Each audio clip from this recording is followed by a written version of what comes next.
Give the queens the beans! Give the queens the beans! Give the queens the beans! This was the wording of a seemingly funny sign carried by one of the many gay activists during multiple protests outside of Barney's Beanery at 8447 Santa Monica Boulevard in the early 1970s. But the sign inside the business that started all the trouble wasn't funny at all. It read, "Faggots, stay out." Spelling was obviously not a strong suit for its maker. For nearly half a century, that sign hung prominently over the bar. But today, the rainbow flag flies there, victoriously proclaiming gay pride and solidarity for all. Barney's Beanery has been at this location since 1920 along Route 66, surrounded by what used to be poinsettia fields. John Anthony Barney was apparently a popular owner who became more bigoted with age. He posed in front of this hateful, misspelled slur for a spread in Life magazine in 1964. In the article, he expressed his feelings for homosexuals. I don't like them. There's no excuse. They'll approach any nice-looking guy. If any of them does any recruiting, I say shoot them. Who cares?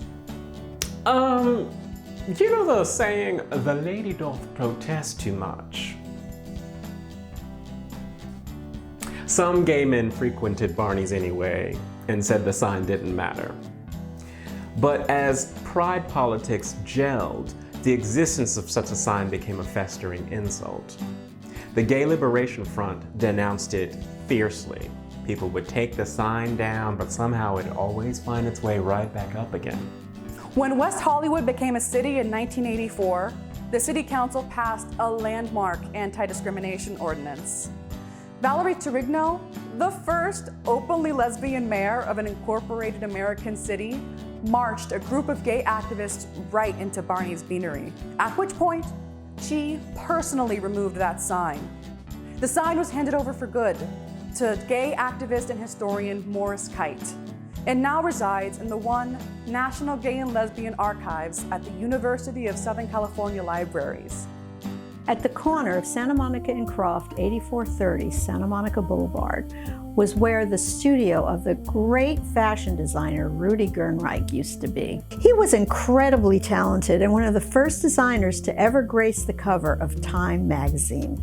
His overriding fashion message was freedom. Back in the day of the heavily sculpted bullet tits, he designed the no bra bra.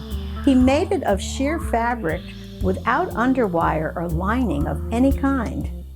This would allow the boobs to fall into their natural shape. Not for me these days, honey. He was also known for leather-based haute couture and the unisex look. In 1964, he became internationally famous for creating the monokini, the world's first topless swimsuit. He also created the thong.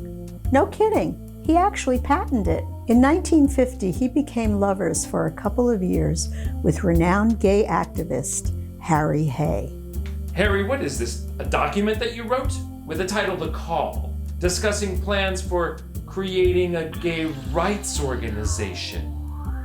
This is the most dangerous thing I have ever read. And yes, I'm with you 100%.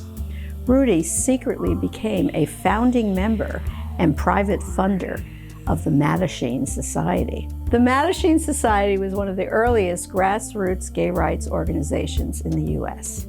Rudi never came out publicly. No one in fashion did in those days. It could have hurt business. He kept his 31-year relationship with Oreste Pucciani private until he died.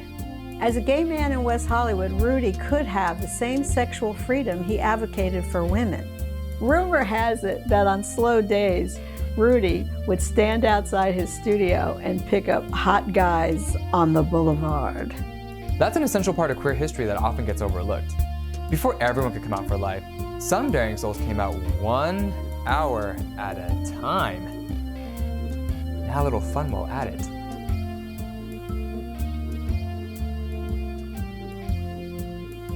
Thanks for watching another episode of the Stuart Timmons West Hollywood LGBTQ History Tour.